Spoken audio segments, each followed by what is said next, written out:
On those of us who struggle with anger, anxiety, doubt, frustration, guilt, hopelessness, lack of patience, temptation, and weakness, and remind us that you are our hope and refuge in times of trouble. Nothing is sweeter than love, nothing more courageous, nothing fuller nor better in heaven and earth, because love is born of you, God. Let us open our hearts to loving ourselves and one another so that we may bring light to this sometimes dark world. In your name we pray.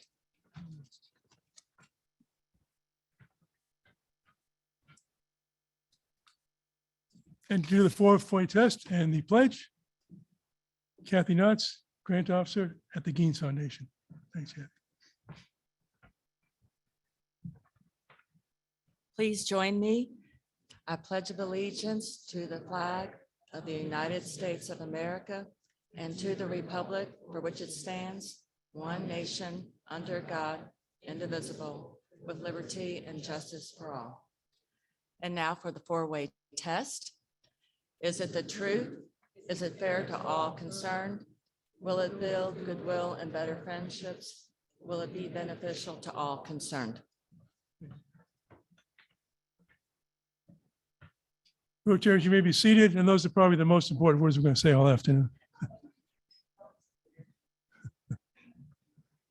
It's always our pleasure to welcome guests. Rotarians who have guests today, you can introduce them now, and please introduce yourself first and then introduce your guest. And as a guest is introduced, as the guest names come up, please stand and be recognized.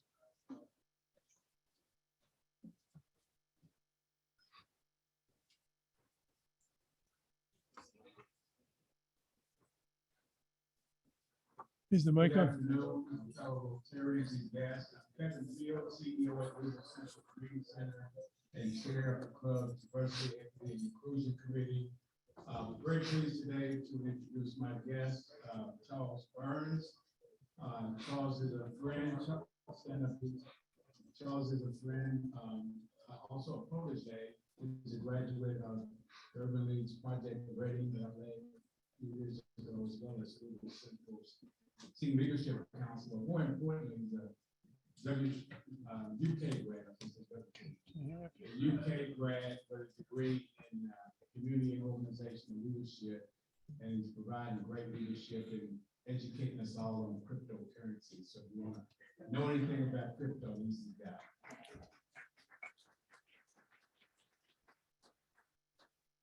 Good afternoon, fellow Rotarians. I'm Rick Smith, Vice President of Economic and Career Development for the Council on Post-Secondary Education.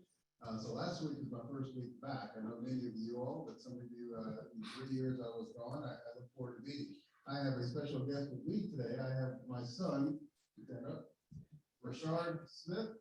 Rashard is an artist. He is a graduate of the Kansas State Institute of Art, and up-and-coming young artist. When I told him about the JK was going to be the speaker, he said, I must come. So he's here with us to support, and this is his first Rotary meeting.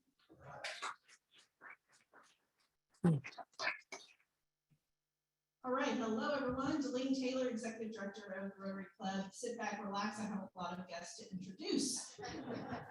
I have another career as an airline attendant. Okay, so at our guest table, we have Tracy Davis, who is an attorney, and she was in private practice for 9 years, currently has an office on Breckenridge Lane, practices civil litigation, criminal and family cases, and if I remember correctly, running for circuit court judge. Welcome. We have Yvette Clay, who is a licensed mortgage loan officer in over 21 states, and she is helping borrowers achieve their goals in home buying and financing. Welcome, Yvette. Harrison Cox is the Senior Director of Strategic Communications and Marketing for the Center for Nonprofit Excellence. Welcome, Harrison. Karen Finlinson is the Director of Community Development for Clark Community Credit Union. Welcome. Scott Love is the Executive Director for the Local Initiatives Support Corporation, or LISC. Welcome. Bourbon is the Manager of Economic Development, Food and Beverage for Global Forward. Welcome.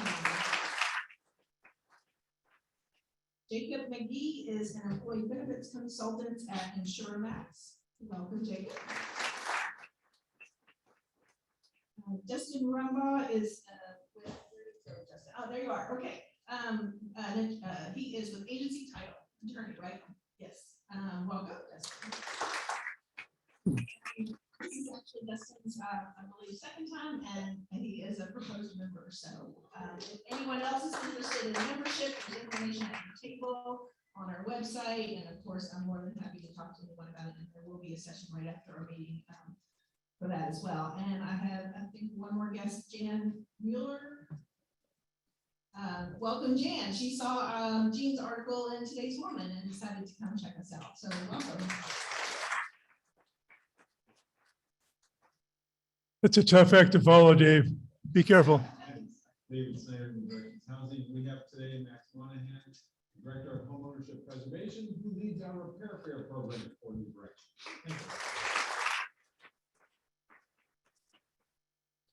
Thank you. Is Craig Sherman here today? I don't see Craig.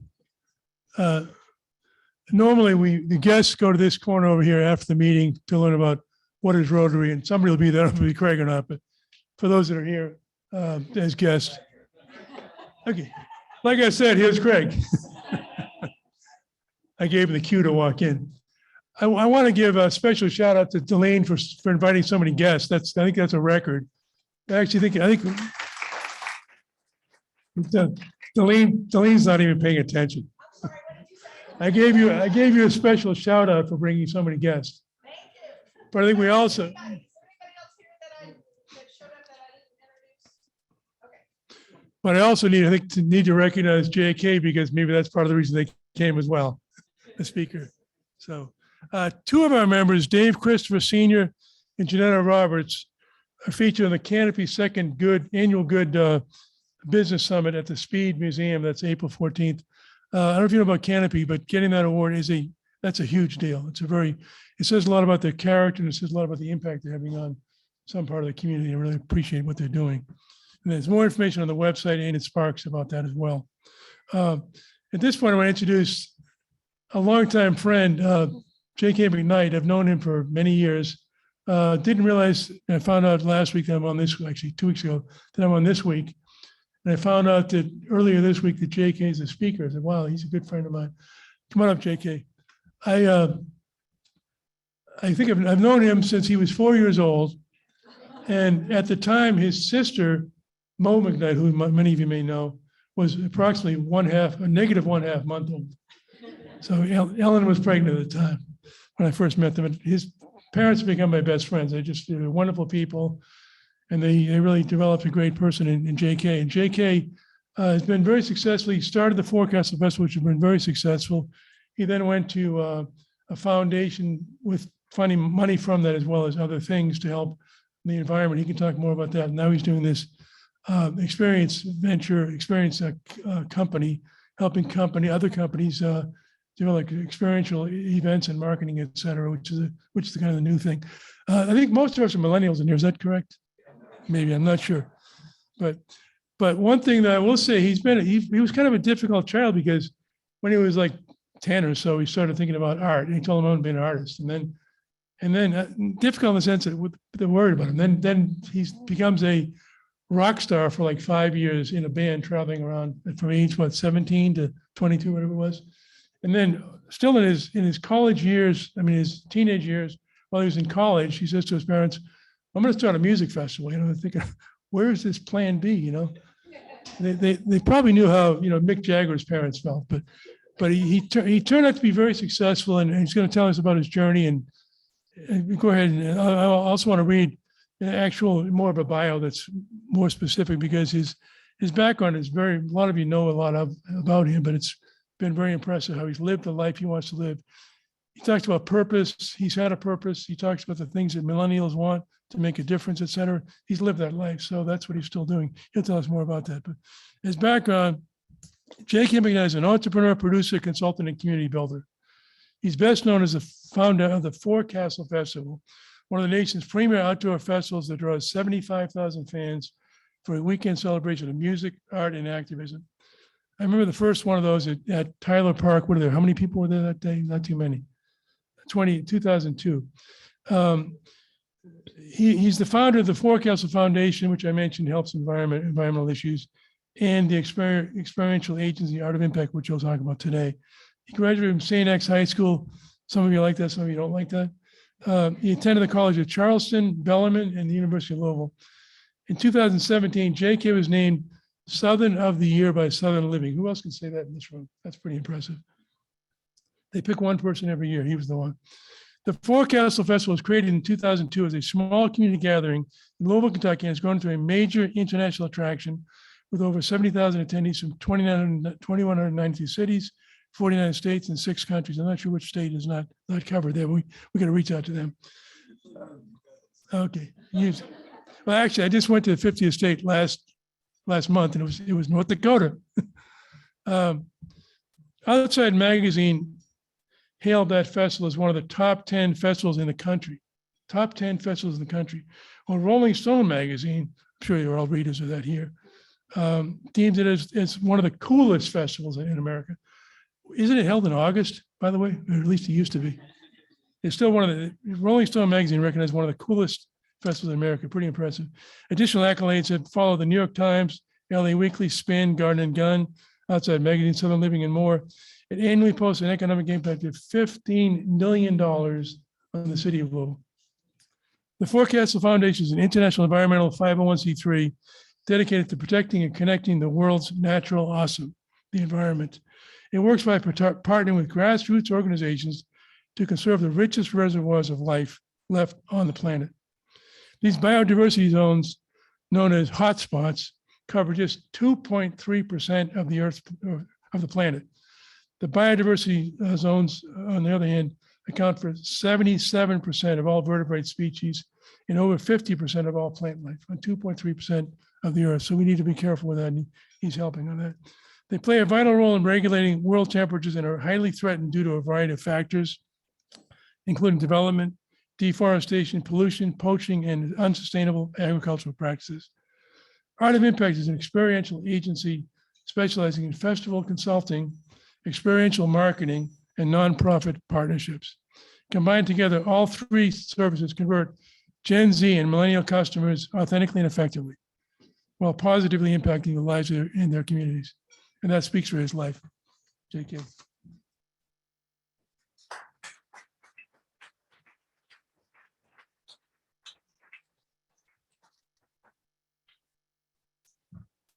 Woohoo. All right. Thank you, Kevin.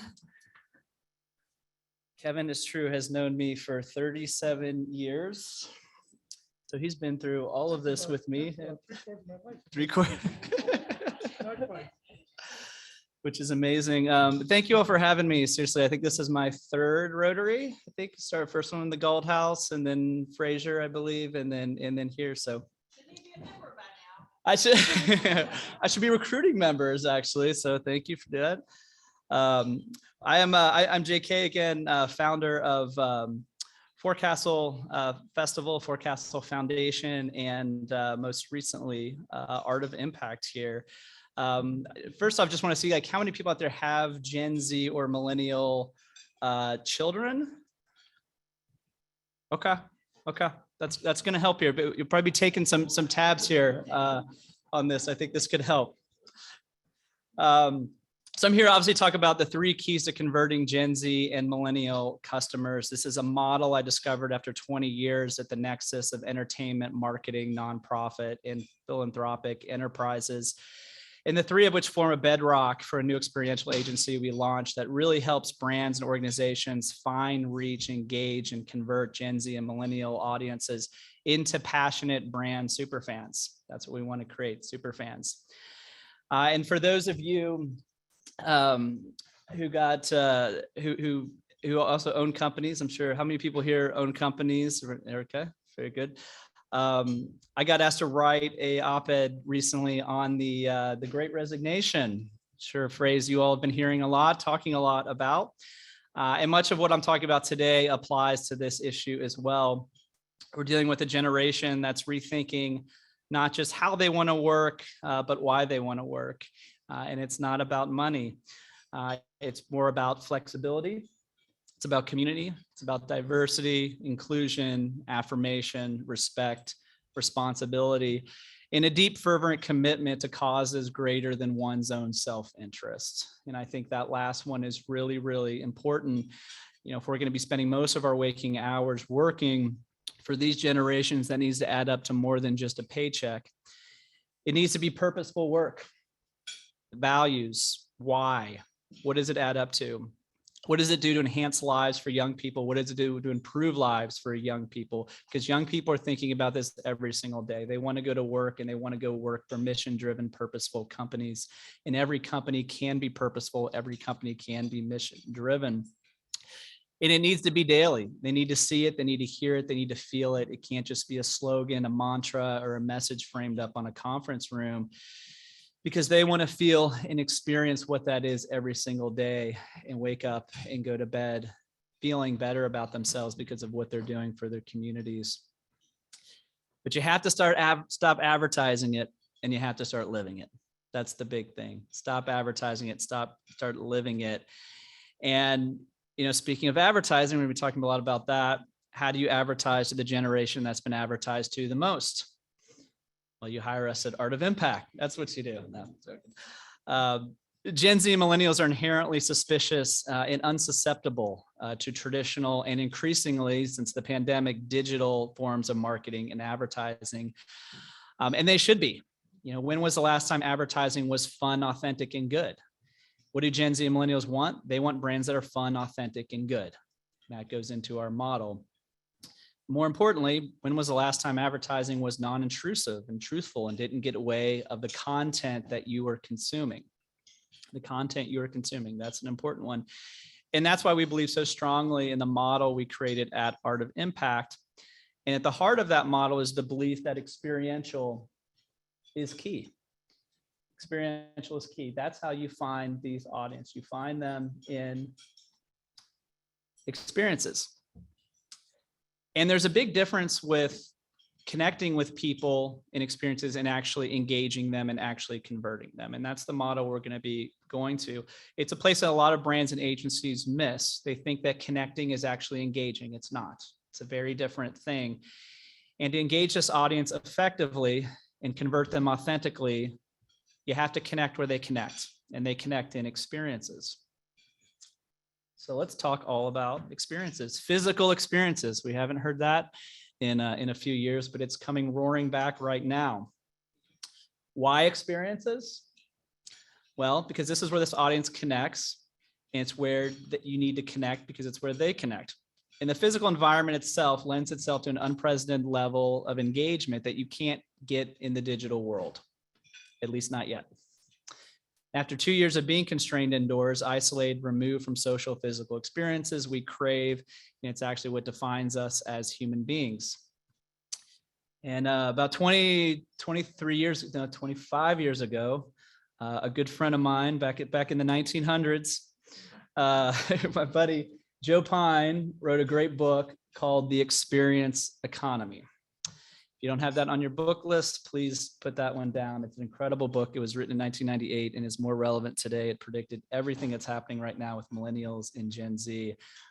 Joe's a great friend of mine and someone that I consulted with when creating this agency. But what he predicted is that experiences would emerge in what he calls the progression of economic value. And it makes sense. Memories sell. Memories get better in people's mind over time, unlike things. One key takeaway was that businesses must deliberately design engaging physical experiences that sell their products or services. And that over time, the memory of those experiences becomes the product itself.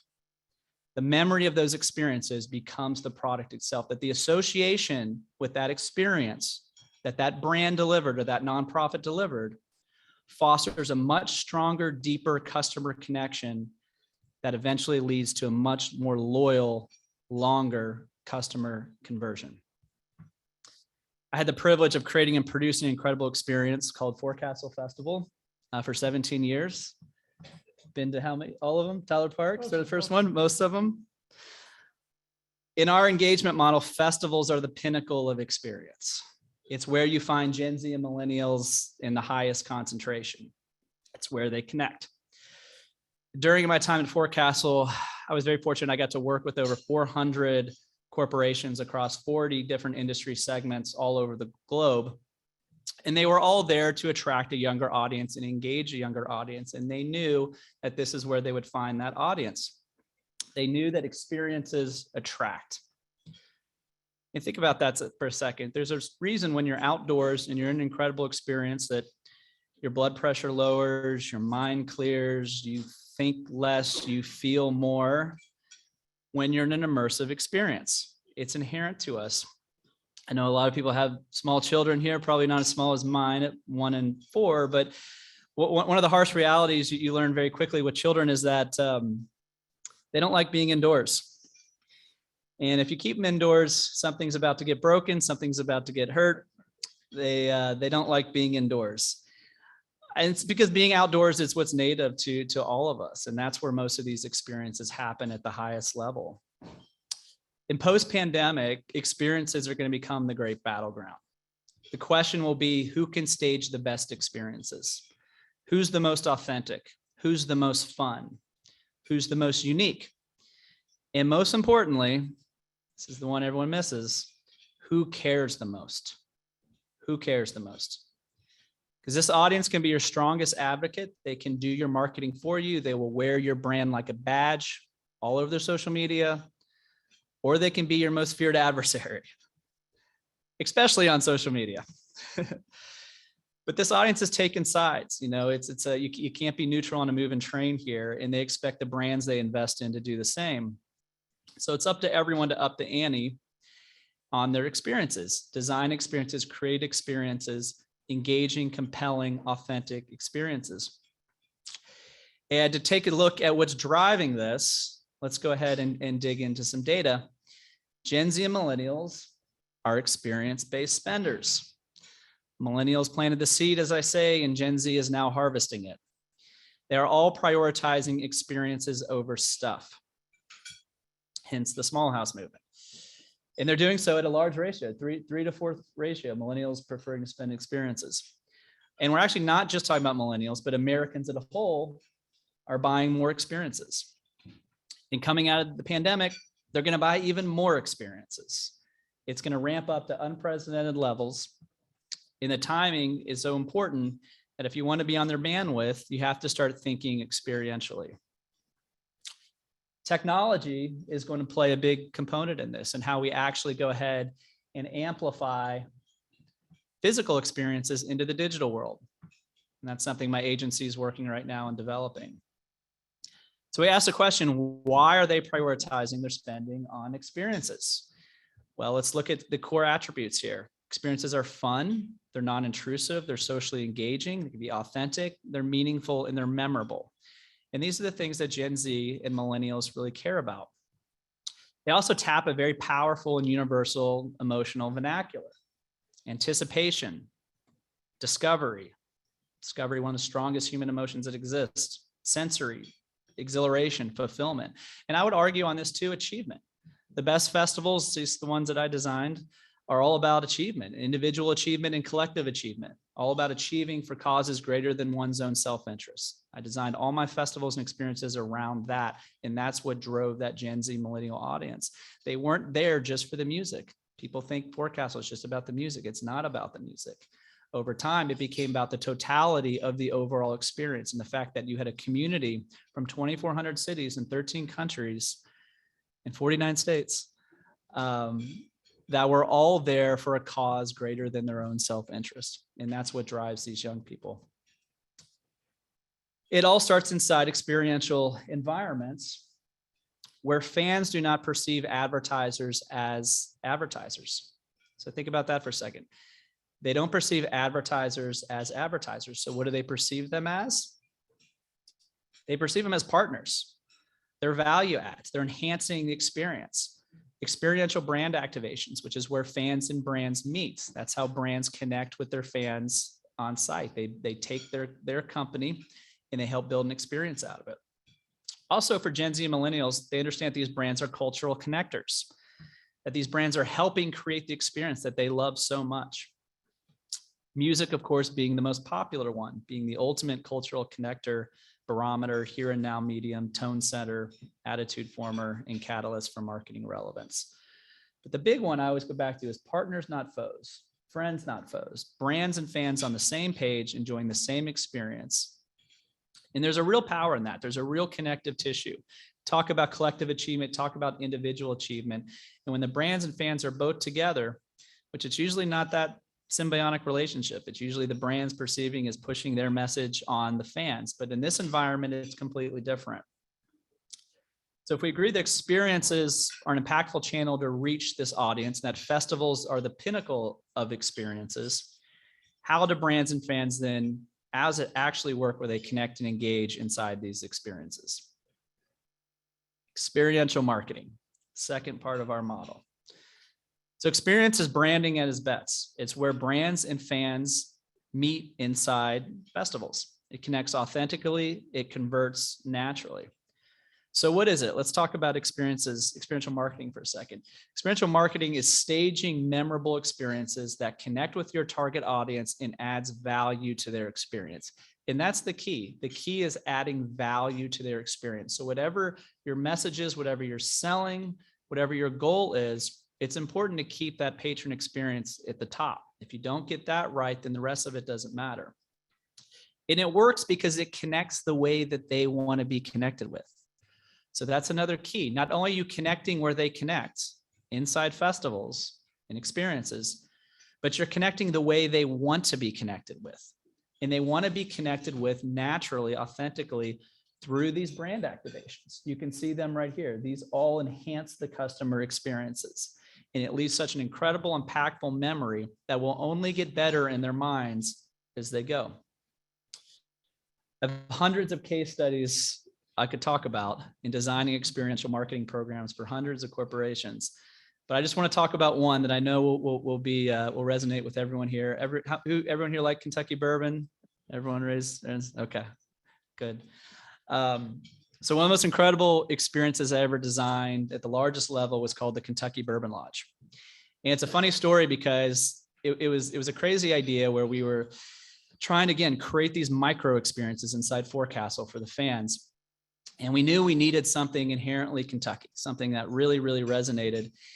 And we had been to a festival in San Francisco called Outside Lands that just did an incredible job with wine, with Napa wine. Absolutely was just incredible how they displayed wine, how they engaged fans of wine.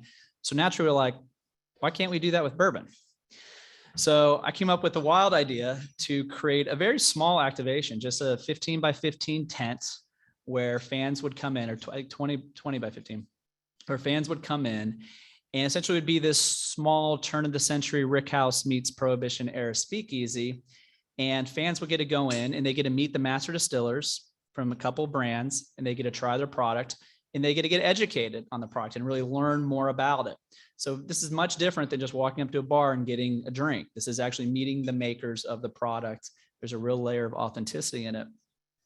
So I ran around and I begged every bourbon brand I knew to do this. And everyone thought I was out of my mind. They said that it's too hot, no joke, too hot. A lot of the brands actually on the names of these drinks, it was too hot to drink bourbon in the summertime. People are not going to go inside this tent and hang out to do bourbon. It's not going to work. So finally I got 3 brands. I just begged enough that did it. Woodford Reserve, I believe, and Four Roses and Town Branch. And I knew it was going to work because I knew the audience and I knew what they wanted. And long story short, first day that activation, there was a line about 30 yards out to get in there. I'm not going to say it. Some of it didn't have to do with the fact that we discounted bourbon very, very heavily inside there to make sure it worked.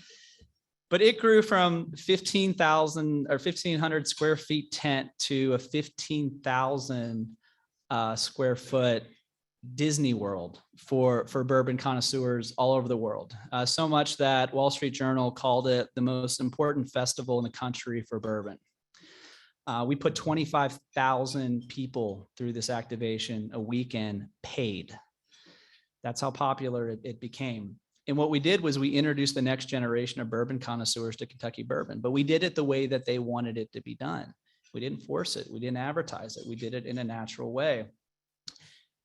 And I think the secret sauce of this, is that not only what was the lodge incredibly attractive, but inside of it, we created all these amazing experiences for the fans to do, where we could merge entertainment and education together. And it was incredible when we did that. And over time, we partnered with the KDA, and we had all the bourbon brands just about in Kentucky there to engage with the fans, and it was incredible. So experiential marketing, festivals, we talked about that. That's where you find them. Experiential marketing is how you connect with them. Let's talk about how you actually engage them, and you engage them through nonprofit partnerships. A lot of people are calling this cause marketing these days, but we get a little more granular with it. We really believe that the heart and soul of cause marketing is nonprofit partnerships. It's been said businesses need to think more like nonprofits, and nonprofits need to think more like businesses. At Art of Impact, our model is business nonprofit partnerships. It's the final piece of our 3-tiered model, and it's the most important piece because it extends far beyond cause marketing, CSR, ESG, traditional corporate responsibility tactics.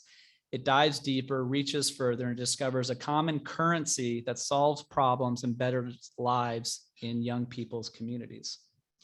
So if experiential marketing helps you connect, business nonprofit partnerships is what deepens that relationship and widens your net and ultimately leads to that critical customer conversion. Remember that Gen Z and millennials want brands that are fun, authentic, and good. Fun festivals, authentic experiential marketing, and good nonprofit partnerships. And they only care about how much you care about them. That's the key. They only care about how much you care about them.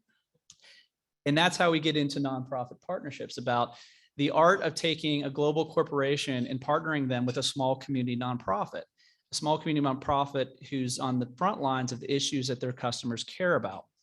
And there's an art and there's an architecture to doing that. And it's not a transactional, one-dimensional, write a check relationship. What we do is the opposite of that. It's a 365 year-round, deep, immersive partnership between two organizations. It's building a new brand. It's taking two brands on the opposite side and creating a new brand in the middle. And we're going to talk about an example of what that looks like. So I worked with Pabst Blue Ribbon for 15 years, a number of just hundreds of companies. And my key was with Forecastle, if you wanted to get in, you had to do a nonprofit partnership.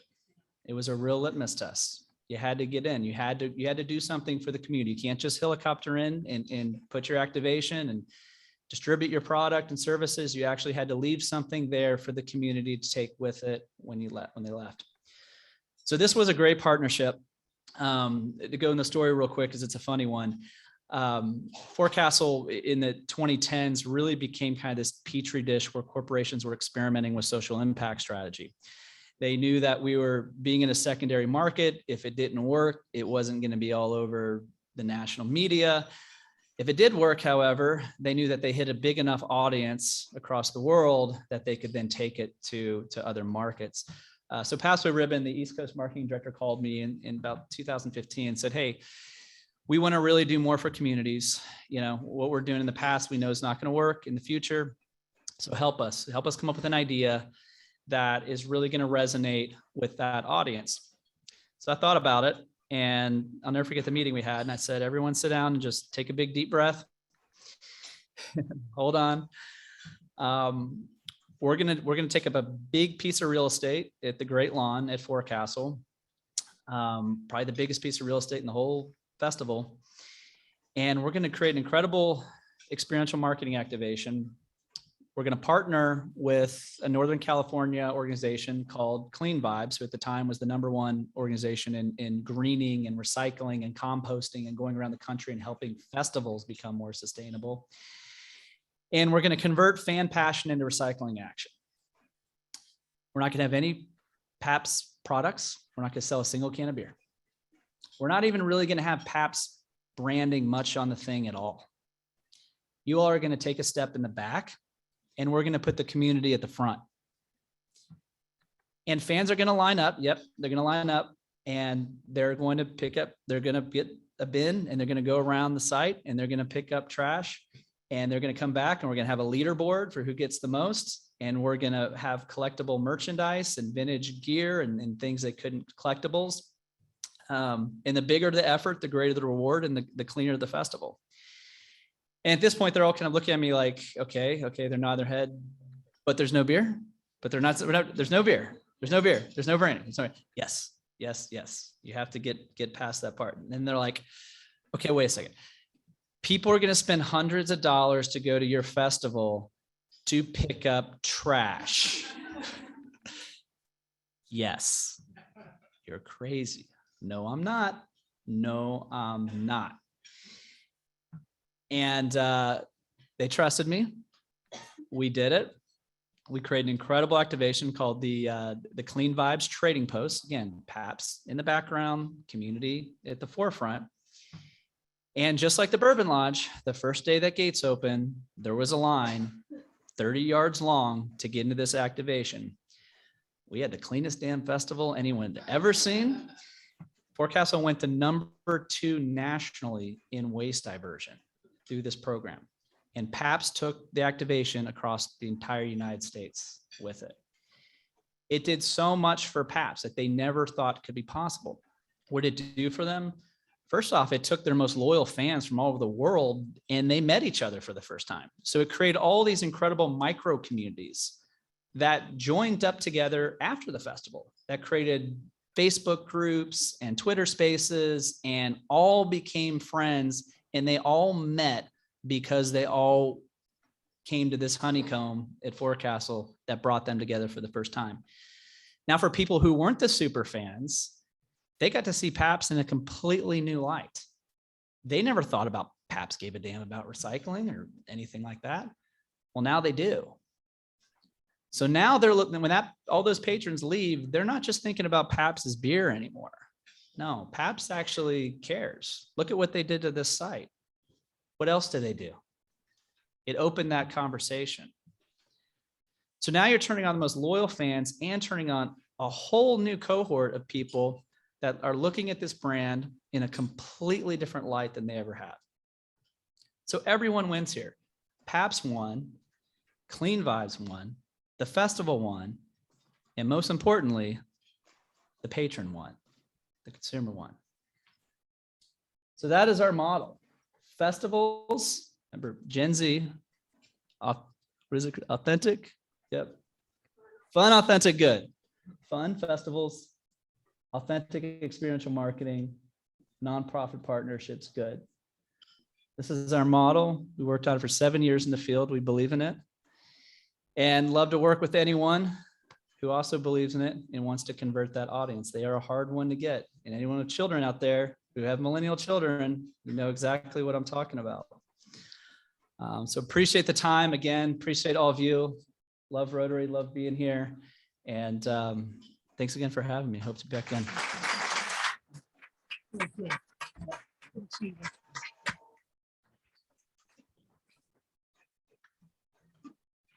JK, before you start a question, you have one question for the audience.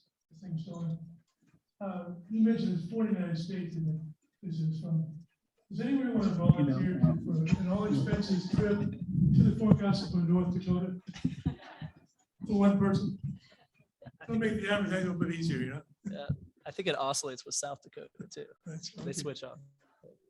Anyway, you know, like I said, I've known JK for many years, and he's been true to who he is as much as anybody I know. He also lives the model of trying to help others have a purpose bigger than yourself. And a lot of times it's been, you know, thinking about things, you know what, I don't think that makes sense. The PAPS example is one example. He's always thinking bigger than just what's good for him. He's also thinking in ways that are really not necessarily bought in by many people. And just tell us a little bit about how you evolved over the years. We've always coming up with new ideas, new visions, a diverse career. You want to make more diverse. And there's been resistance, but you've always been who you are. So explain about a little bit how you kind of evolved in your career and as a person. Thank you. I think it all comes back to impact. I think that's the reason I named the agency that. I mean, I look back at my career and it's all been about impact. And when I started Forecastle, I realized there was a big gap in the market in the gap. There were no festivals. I mean, now there's festivals everywhere. Every city sees festivals as major talent attraction vehicles, major economic development drivers, ways to change the entire narrative of their city. And back then, and again, 1900s, late, there was nothing, but I felt like I knew my generation. I'm a cusper. I still claim my millennial status, but I guess some people say Gen Xer. But Best of both best worlds, of both worlds. Yeah. But it really was about impact. I wanted to have an impact in my community. I realized that nobody was doing this, so somebody had to do it. And it started. The whole festival started the same as thousands of other festivals across the country, and it was just a concert. There was no experiential marketing, nonprofit partnerships. All of that really came in year two, because I just realized that a platform like this in Louisville should be very inclusive. It should not just be for musicians, but my friends that all run organizations and community organizations, they should have the same pedestal as the artists.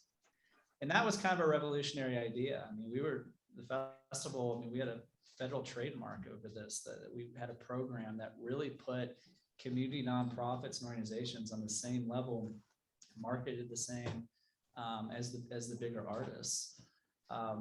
So I think when we did that, when I came with this music art activism model, we noticed that second year, same budget, $500 maybe, $700, not what it is now.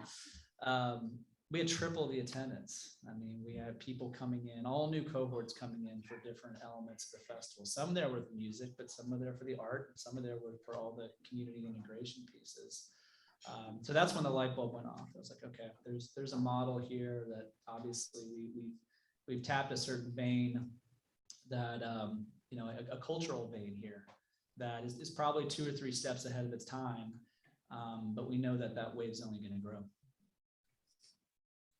And as the forecast was growing, you started to think of this idea of how to help the environment, eventually develop the Forecastle Foundation. And I'm sure that was another big challenge. You don't just decide to do that, it happens. And talk a little bit about what inspired you to do that and what kind of that challenge was and how that resolved. Yeah, the challenge was, as a festival scale, I had hundreds of organizations emailing me, calling me from all over the country wanting to participate. And it became overwhelming. Even though that was a third of the programming, it really became impossible to manage, because the festival didn't, back then it was considered so risky to do a festival. I was unable to get a bank loan or investors, and wasn't any family money or anything. So I really had to get very smart, creative, and strategic on how to fund and grow the festival, which ended up being the corporate partnerships. But the foundation really came as a, well, actually, I came to the foundation when I was 11 or 12. Hey, Carrie, you got a few minutes? I was reading a National Geo Hey, article. I know, yeah, just quickly, and I'm sure that conference not gonna last that long. But I'm reviewing the analysis and also the contract. Now, if we make it effective June 1, so I wrote letters to the now White that's House about 7 months. And about 6 months later, I got So, back. from Vice obviously, we President's need to get, office. this is gonna go till the end of the year, Relationship with the U.S. ambassador to right? Brazil. Started writing the U.S. ambassador to So Brazil. 5% is not, it should be greater than 5%. The land that I want to protect. If you Hectares, analyze as it, they called it. I'd never heard of that before. if you're going to And, December 31st. unfortunately, it costs a lot Right? of money, to Because do that. I needed to organize myself. It's only 5 months that we didn't get our rate increase, so when you prorate it, it should be north of 5. I'm doing a quick calculation here. He gave me the roadmap here to actually make a difference. So should we go for like a 5? I'm just doing a quick math here. 4 different venues, it scaled up to. Because if July 1, then it's 5% makes sense, but Again, we had so many organizations that wanted to participate. So I was like, all right, we need to Yeah. condense this all to like one issue, one cause. And to me, the environmental offenses, I think would be the cause of our generation. It was only going to be something that was going to grow. the and grow. 2.5%, we're looking for the whole year, correct? We're not getting the whole year. So if you prorate the number, we should get 2.3%. 5. I took the 5% divided by 12. So that was the Forecastle Foundation. We've scaled Right. globally. We have projects on. And then I get continents 0.4%. and countries. So if I multiply that for the 7 months, We have hotspots in each. yeah, 7 months. Let me do a quick, I'm doing it on my spreadsheet here. It's been super exciting, and we bring in those partners every year at the festival so that all the fans get to meet them and shine a light on a lot of very small organizations that would never get a light shined on them otherwise. We should get about 5 point something, For those who want to ask questions, just go to the back with that mic. right? Because 6 months is 5%. If it's 5 Also, months, talk a little bit about technology. You should know, be more technology is a than, lot because different we didn't get the than rate some of it is, increase. obviously. But talk about some of the changes you see maybe in the future or the big ones that have helped you with experiential marketing and home concept. Absolutely. So actually my last Rotary presentation, after I exited Festival, the Forecastle got acquired by Live Nation in 2016. And I was in private equity for 2 years, and I got to work with an incredible company called Untitled firm here in Louisville that helps companies make data-driven decisions. It's all about data engineering, data analytics. And they were at the forefront of that industry here in Louisville. And you know, when we talk about physical experiences, because that's really where the connective tissue here is with that audience, you also have to remember that technology has the ability now to amplify those physical experiences. And you know, we're all looking at Web 3.0 right now, and you know, cryptocurrency, NFTs, all these things that are happening. But I do think it will ultimately, it will create a much more connected ecosystem between fans and brands when you have this immersive technology. It also, on-site these festivals, the technology that exists now allows you to get so much incredible, rich first-party data on your customers that then will help you optimize your campaigns and improve your business and save you a lot of marketing dollars. So I think this is, you know, this is the emerging field too. You know, how do we integrate physical and digital together to create a more well-rounded experience? Question for the audience, JK. Hi, JK. Thank you so much for being here today. So I own a fractional CFO company, which is obviously not super fun, sexy economy. So as millennials like myself are starting and growing businesses, how would you translate this model to companies that engage their clients in a B2B manner versus C? Yeah, great question. I think when you're looking at it, a B2B model, I mean, it all starts with the people that you're working with and that you're hiring. And like we said, there was a slide there that said, you know, this isn't just Gen Z and millennials. I mean, the overall trend is towards experiences. But I think, you know, company culture is something that comes immediately to mind for me. You know, when you have a company like was it Mike Krzyzewski just retired? He had a great line once, said, you know, a fist is more powerful than a finger. And I think one of the things that companies struggle with, and nonprofit organizations as well, is when they scale, is how to keep that incredible culture, how to create that alignment. And to me, you know, if you can take your company and your organization and really create a cohesive company culture around experiences, because again, I think that's where people are going to meld together. It's not going to be inside the office environment, it's going to be outside. So what are you doing outside in the communities? I was walking in, you know, reading about what the Rotary is doing later this month for senior living. I mean, it's examples like that. I mean, I truly believe, you know, that to save the planet, it's going to be companies at the forefront.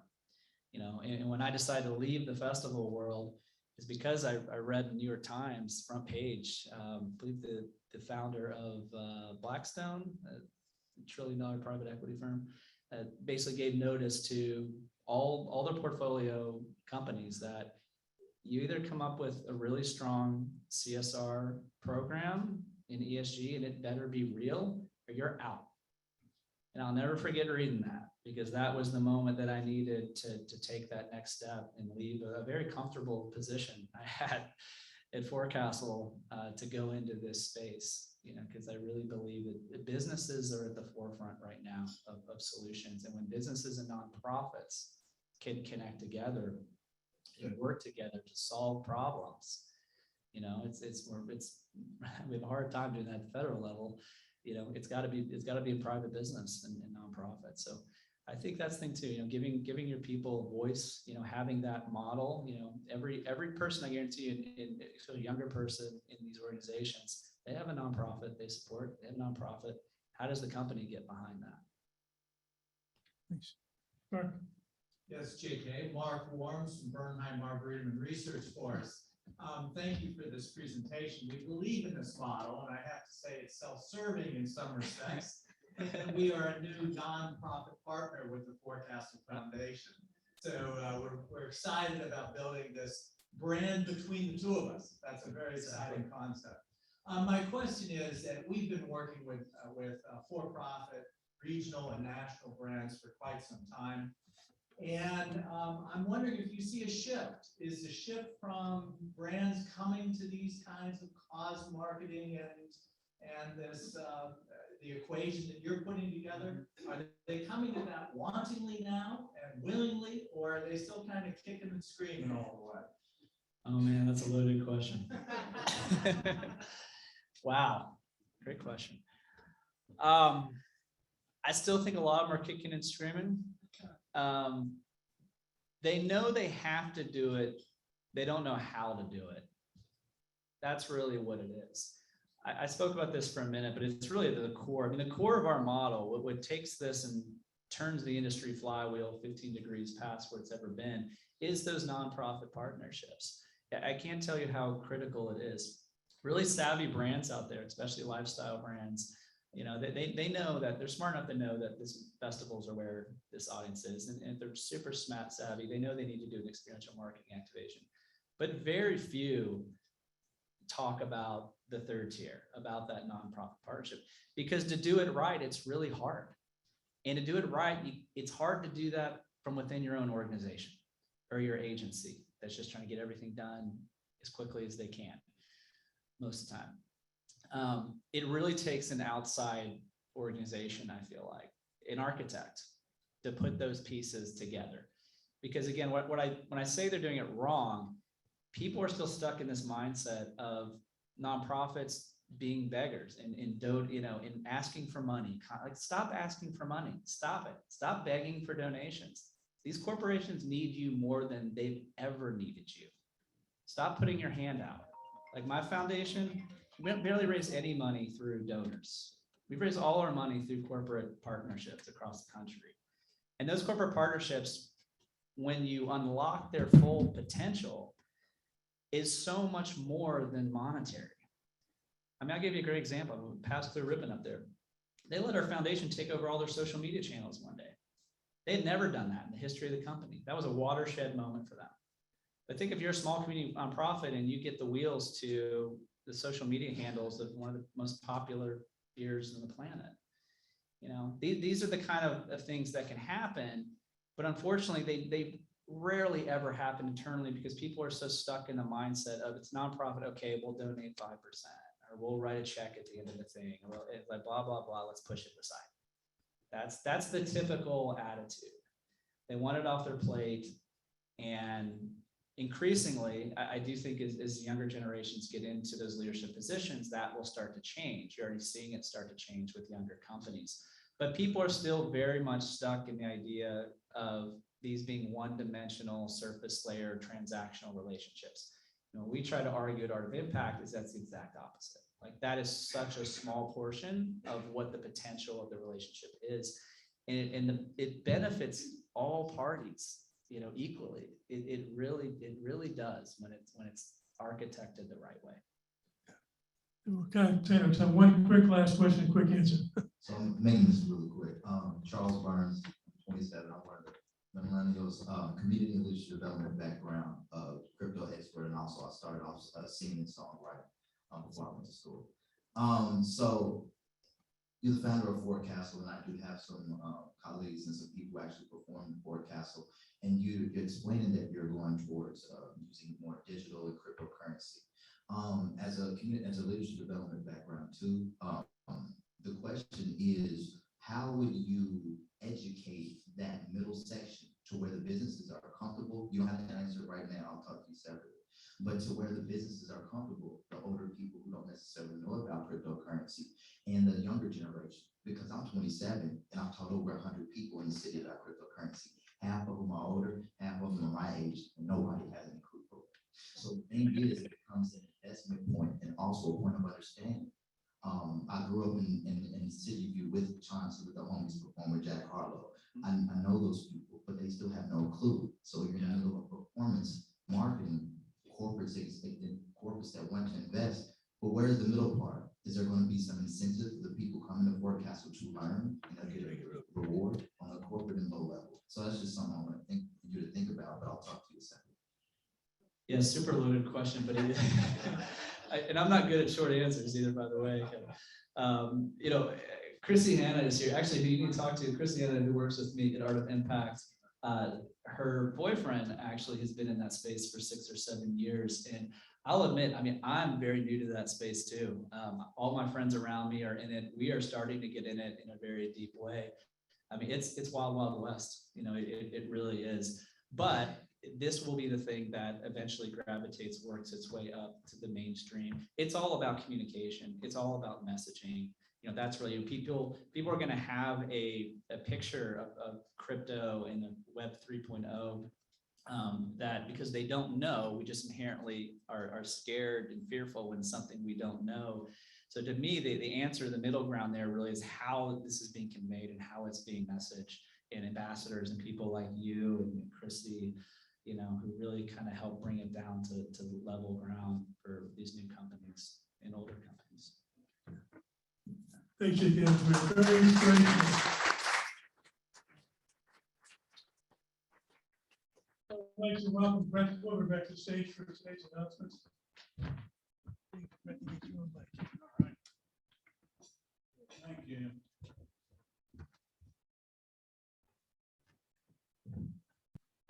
All right, next week's meeting will feature Dr. Michael Imburgia of the Have a Heart Clinic. The menu will be chicken parmesan and vegetarian gluten-free option is available upon request. If you would like to attend, please RSVP by 4 p.m. tomorrow or scan the QR code there on your table. Our business synergy event is next Tuesday at Watch Hill Proper Bourbon Club in the Norton Commons. That event is sold out. If you would like to be on the waiting list, if there's a last minute change, just email the office. Plan to join us for our next Repair Affair service project, which will take place both Friday, April 22nd and Saturday, April 23rd from 9 a.m. to 3 p.m. Check out the website or Sparks for the registration links or see Larry Sloan to sign up. Please pre-register for our Saving Our Rivers service project on Saturday, April 23rd from 9 a.m. to noon. Volunteers will meet at the St. Mark's Episcopal Church parking lot at 2822 Frankfurt Avenue. We'll be marking the storm drains with stickers. More info is available on that. Our middle school literacy project at West End School is coming up on April 11th. We will read and discuss the book Just Mercy by Brian Stevenson. We will be interacting with West End School 8th graders, 6 students, and their reading specialists. You can email Walt Kunow for more information and to register to participate. Please review the weekly Sparks email for more details about those events, important announcements, and this week's birthday celebrations. Back to you. Thanks, Brett. Thank you. As I mentioned earlier, guests, head over to this table for learning about what is Rotary. And thanks for coming, and the meeting is adjourned.